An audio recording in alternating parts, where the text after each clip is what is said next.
Hi everyone, you're welcome back to the second episode of this series, and we've been talking about purpose.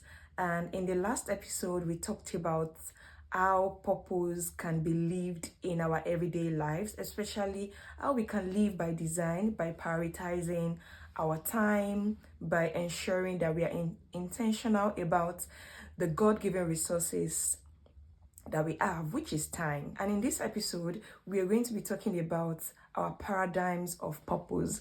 How do we view purpose?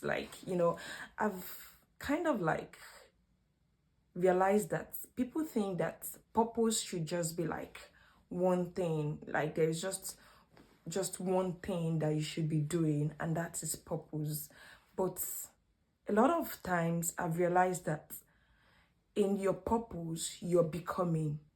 And in your becoming, you can do a lot of things, which means that you can have different assignments that is tied to a purpose. And so many times we kind of confuse it like, oh, my purpose, my purpose, my purpose. And we forget that it is God's purpose. It is actually God's purpose for our life, not my purpose for my life. So, we kind of get into that thinking of, oh, my purpose, what am I supposed to be doing? What am I supposed to be getting?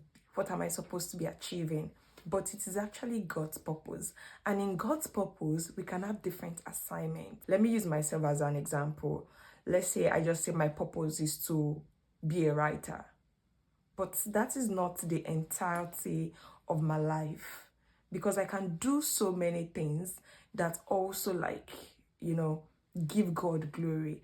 And I think when we start looking at it from the perspective of God's purpose, we realize that we can actually do so many things that is related and aligned with God's purpose. And God's purpose is just to give him glory, to honor him, to please him, and to just make him happy. So whatever we are doing, for instance, I'm a writer, I'm teaching, I'm doing so many things.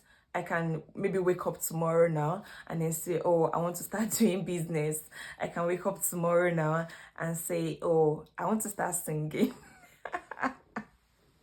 That I want to start singing. Yeah, I can say, oh, I want to start, writing songs. I can say, oh, tomorrow morning, okay, let me just go into another field. I don't want to be in this field anymore. So I feel like we should not box ourselves into one certain thing.